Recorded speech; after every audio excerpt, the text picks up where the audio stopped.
اعوذ باللہ من الشیطان الرجیم بسم اللہ الرحمن الرحیم تنزیل الکتاب من اللہ العزیز الحکیم۔ تنزیل الکتاب، کتاب کا نازل کرنا، من اللہ، اللہ کی طرف سے ہے، العزیز جو زبردست ہے، الحکیم حکمت والا ہے۔ تو یہ کتاب قرآن کا تعارف ہوا کہ اس کتاب کو اللہ تعالیٰ نے نازل کیا ہے، اور اللہ کی ذات زبردست ہے، تو قرآن کو جب اللہ نے نازل کیا ہے تو اللہ اس کو نافذ بھی کرے گا۔ قرآن کے پھیلنے میں، قرآن کے نافذ ہونے میں اور قرآن کی حکومت میں کوئی چیز بھی آڑے نہیں آ سکتی۔ اللہ تعالیٰ نے اس کو نافذ کرنا ہے۔ الحکیم، اور اللہ کی ذات حکمت والی ہے، تو اس کا کلام بھی حکمت سے خالی نہیں ہو سکتا۔ تو جس طرح وہ ذات خود حکیم ہے اور کلام متکلم کی صفت ہوا کرتا ہے، تو یہ کلام بھی حکمت بھرا ہے، اور اس کی حکمت اور دانائی کے مقابلے میں کسی کتاب کی، کسی شخص کی حکمت اور دانائی ٹھہر نہیں سکتی، اس کے مقابلے میں کوئی نہیں آ سکتا۔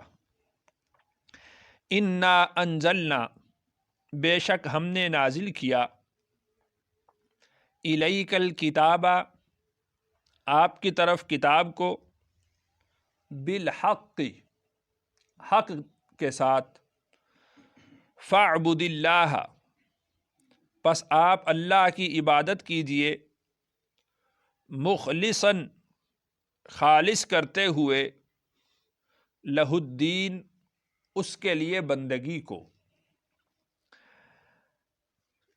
تو انا انزلنا الیک الکتاب بالحق، ہم نے اس کتاب کو آپ کی طرف حق کے ساتھ نازل کیا ہے، جس کو اللہ تعالیٰ نے سورۃ البقرہ میں ارشاد بھی فرمایا کہ وَإِن كُنتُمْ فِي رَيْبٍ مِّمَّا نَزَّلْنَا عَلَىٰ عَبْدِنَا فَأْتُوا بِسُورَةٍ مِّن مِّثْلِهِ وَادْعُوا شُهَدَاءَكُم مِّن دُونِ اللَّهِ إِن كُنتُمْ صَادِقِينَ۔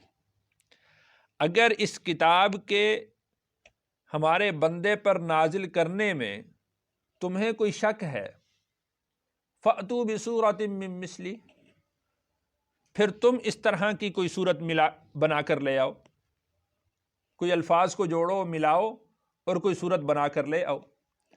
اور تم ہی نہیں، وَادْعُوا شُهَدَاءَكُم مِّن دُونِ اللَّهِ، اللہ کے علاوہ جس کو تم پکارتے ہو اس کو بھی اپنے ساتھ شریک کر لو، ان کنتم صادقین، اگر تم سچے ہو۔ تو بات یہ ہے کہ انا انزلنا الیک الکتاب بالحق، اس کتاب کو ہم نے آپ کی طرف حق دے کر بھیجا ہے، حق کے ساتھ بھیجا ہے، ایسا حق ہے کہ ذالک الکتاب لا ریب فیہ، کہ جس میں کسی قسم کے کسی شک و شبہ کی کوئی گنجائش باقی نہیں ہے۔ تو جب یہ ساری باتیں تمہارے سامنے آئیں اور ان باتوں کا جواب تم سے نہ بن پڑا، تو اب اس کا نتیجہ یہ ہونا چاہیے کہ فَاعْبُدِ اللَّهَ مُخْلِصًا لَهُ الدِّينَ، تمہیں اللہ کی بات کو تسلیم کر لینا چاہیے اور اسی کے لیے بندگی کو خالص کرتے ہوئے اس کی عبادت کرنی چاہیے۔ اللہ تعالیٰ کو ملاوٹ والی بندگی پسند نہیں ہے۔ اگر کوئی شخص عبادت کرتا ہے اور اس کی عبادت میں 1% تو بہت دور کی بات ہے، 0.01 اس کی بندگی میں شرک آ جاتا ہے، تو اللہ کو وہ بھی قابل قبول نہیں ہے۔ وہ بھی رد ہے اللہ کے ہاں۔ اور قیامت کے دن اللہ تعالیٰ ارشاد فرمائیں گے کہ یہ عمل تو نے جس کے لیے کیا تھا اسی سے اس کا صلہ مانگ لے، تیری اس عبادت کا صلہ میرے پاس نہیں ہے، جس کے لیے یہ عمل کیا تھا تم اس سے اس کا صلہ مانگو۔ تو اس وجہ سے یہ لازم ہے کہ جب بندہ کوئی بھی نیک عمل کرے تو خالصتاً لوجہ اللہ کرے، 100% اللہ کی رضا کے لیے ہو۔ اگر اس میں اللہ کے رضا کے علاوہ کوئی اور عمل داخل ہوا تو وہ اللہ کے ہاں قابل قبول نہیں ہوگا۔ الا للہ الدین الخالص، سنو اللہ ہی کے لیے ہے بندگی خالص، خالص بندگی اللہ کے لیے ہے۔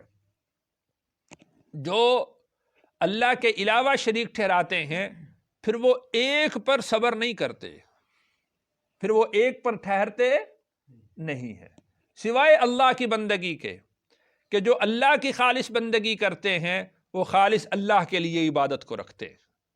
اور اگر جب اللہ کا در چھوڑا جاتا ہے تو پھر وہ کسی ایک در پہ ٹھہرتا نہیں ہے، وہ پھر ادھر بھی جھکے گا، ادھر بھی جھکے گا، ادھر بھی جھکے گا، ادھر بھی جھکے گا۔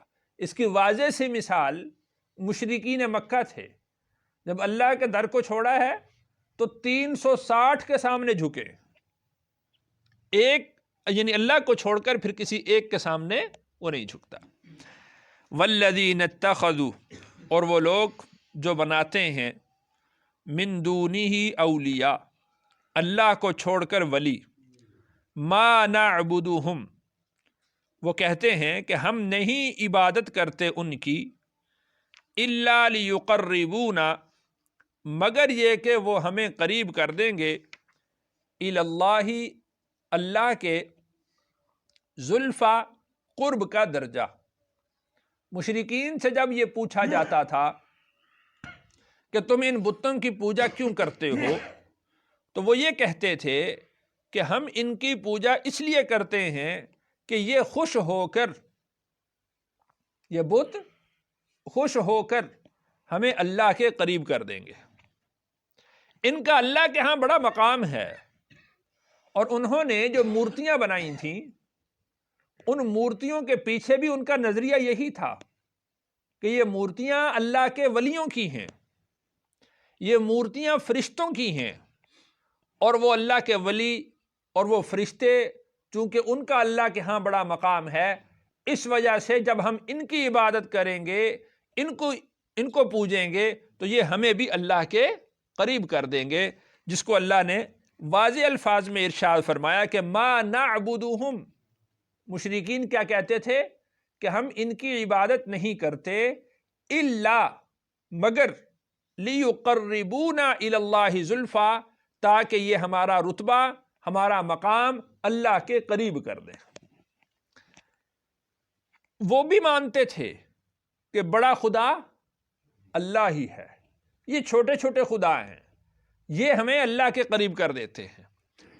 ان اللہ یحکم، اللہ تعالیٰ فیصلہ کریں گے، بینہم، ان کے درمیان، فیما ہم فیہ یختلفون، ان چیزوں میں جس میں وہ اختلاف رکھتے ہیں۔ یعنی اللہ کی خالص توحید کو انہوں نے شرک کے ذریعے سے آلودہ کیا، اور آلودہ کرنے کے بعد پھر خالص توحید کے مقابلے میں کھڑے ہو گئے اور خالص توحید میں اختلاف کرنے لگے۔ بھئی اس میں زیادہ فلسفے کی بات ہی کیا ہے؟ نماز پڑھو تو خالص اللہ کے لیے، اس میں کون سا بڑا فلسفہ ہے؟ قربانی کرو تو خالص اللہ کے لیے، تلاوت کرو تو خالص اللہ کے لیے، زکوٰۃ دو خالص اللہ کے لیے، غریب، ضرورت مند، محتاج، بیوہ، یتیم کے سر پہ ہاتھ رکھو خالص اللہ کے لیے۔ اس میں تو کوئی بڑے فلسفے کی بات ہی نہیں ہے۔ تو اس طریقے سے وہ دائیں بائیں سے چیزیں ملانا، توحید کے لیے زیادہ بڑے فلسفے کی ضرورت نہیں ہے۔ ہاں، جب توحید کو آلودہ کرنا ہو، توحید کے ساتھ شرک کو ملانا ہو، تو پھر قضیوں کی ضرورت ہے، پھر اس کے لیے فلسفوں کی ضرورت ہے کہ دراصل یوں ہے، چونکہ یوں ہے، اگرچہ ایسا ہے، پھر ان چیزوں کی ضرورت ہے۔ تو ان اللہ یحکم بینہم فیما ہم فیہ یختلفون، جن فلسفوں کی بنیاد پر، جن قضیوں کی بنیاد پر یہ اختلاف کر رہے ہیں، قیامت کے دن اللہ ان کے درمیان فیصلہ کر دیں گے۔ اور وہ فیصلہ کیا ہے؟ اللہ نے چھپا کر نہیں رکھا ہوا وہ فیصلہ، اللہ نے فیصلہ ظاہر کیا ہوا ہے کہ یہ عمل جس کے لیے کیا تھا اس سے بدلہ لے لو، یہ ہے فیصلہ۔ یہ عمل جس کے لیے کیا تھا اس سے بدلہ لے لو، بس فیصلہ ہے یہ۔ ان اللہ، بے شک اللہ، لا یہدی، ہدایت نہیں دیتا، من ہوا کاذب کفار، جو جھوٹا ہو ناشکرا ہو۔ جھوٹے اور ناشکرے کو اللہ ہدایت نہیں دیتے۔ جھوٹ بولتے ہیں یہ لوگ کہ یہ بت ہمیں اللہ کے قریب کر دیں گے، کوئی دلیل ہے ان کے پاس؟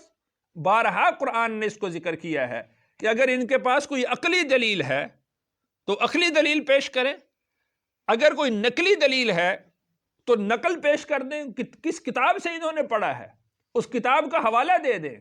لیکن نہ ان کے پاس کوئی عقلی دلیل ہے، نہ نقلی دلیل ہے، نہ کسی کتاب کا حوالہ ہے، تو اس لیے ان کا یہ کہنا کہ ما نعبدہم الا لیقربونا الی اللہ زلفی، یہ جھوٹ پر مبنی ہے اور اللہ جھوٹوں کو ہدایت نہیں دیتا۔ لو اراد اللہ، اور اگر چاہتے اللہ، ان یتخذ ولدا، کہ وہ بنائے اولاد، لاصطفیٰ، تو منتخب کرتے، مما یخلق ما یشاء، اس میں سے جس کو اس نے پیدا کیا ہے جس کو چاہتے۔ اگر بالفرض اللہ نے اولاد منتخب کرنا ہوتی پھر تم سے پوچھ کے کرنی تھی؟ تم جو اللہ کے لیے منتخب کر رہے ہو کہ فرشتے اللہ کی بیٹیاں ہیں، تم جو منتخب کر رہے ہو اللہ کے لیے کہ حضرت عیسیٰ اللہ کے بیٹے ہیں، تم جو منتخب کر رہے ہو کہ عزیر اللہ کے بیٹے ہیں، تو پھر اللہ نے تم سے پوچھ کر کرنا تھا۔ اور یہ بات دیکھیں کہ بالکل ظاہر اور باہر ہے کہ باپ اور اولاد کے درمیان جنس کا، نوع کا اشتراک ہوتا ہے۔ جیسا باپ ہے ویسا ہی بیٹا ہوگا، باپ جن ہے تو بیٹا بھی جن ہوگا، باپ انسان ہے تو بیٹا انسان ہوگا۔ اگر بالفرض فرشتوں کی تو اولاد نہیں، اگر بالفرض فرشتوں کی اولاد ہوتی تو باپ اگر فرشتہ ہے تو بیٹا بھی فرشتہ ہوتا۔ ادھر تم اللہ کی ذات کے ساتھ تم فرشتوں کو اللہ کی بیٹیاں بنا رہے ہو، حضرت عیسیٰ اور حضرت عزیر کو اللہ کے بیٹے بنا رہے ہو، یہاں تو کوئی جنس کا یا نوع کا اشتراک پایا ہی نہیں جاتا۔ اللہ کی ذات کے ساتھ تو ان کی کوئی قسم ملتی ہی نہیں ہے۔ اللہ کی ذات تو وراء الورا ذات ہے، اور یہ اللہ کی مخلوق ہیں۔ اللہ نے ارشاد فرمایا کہ اگر اللہ نے کسی کو بیٹا بنانا ہوتا تو اللہ جس کو چاہتے اپنا بیٹا بنا لیتے۔ اب دیکھیں کہ انسان یا فرشتے، اب ان کی حیثیت کیا ہے اللہ کے سامنے؟ اللہ کی مخلوق ہونے کی حیثیت ہے۔ خالق اور مخلوق کے درمیان کسی قسم کی جنس یا نوع کا اشتراک نہیں پایا جاتا، تو تم پھر اس کو اللہ کی بیٹیاں یا اللہ کے بیٹے کیسے بنا رہے ہو؟ سبحانہ، اللہ نے ارشاد فرمایا کہ اللہ کی ذات پاک ہے، وہ بیٹے سے پاک، وہ بیٹیوں سے پاک، وہ بیوی سے پاک، وہ ماں باپ سے پاک، وہ تنہا ایک اکیلے اللہ کی ذات ہے۔ سبحانہ، ہر قسم کے شرک سے پاک ہے، شرک فی العبادت سے پاک ہے، شرک فی الذات سے پاک ہے، شرک فی الصفات سے پاک ہے، ہر طرح کے شرک سے اللہ کی ذات پاک ہے۔ هو اللہ الواحد القہار، وہ اللہ ہے جو اکیلا ہے اور غالب ہے۔ اللہ کے مقابلے میں کسی کی حکمت غالب نہیں آ سکتی۔ اللہ تعالیٰ سے دعا ہے اللہ تعالیٰ مجھے اور آپ کو سمجھنے کی توفیق نصیب فرمائے۔ الحمدللہ رب العالمین، والعاقبۃ للمتقین، والصلاۃ والسلام علی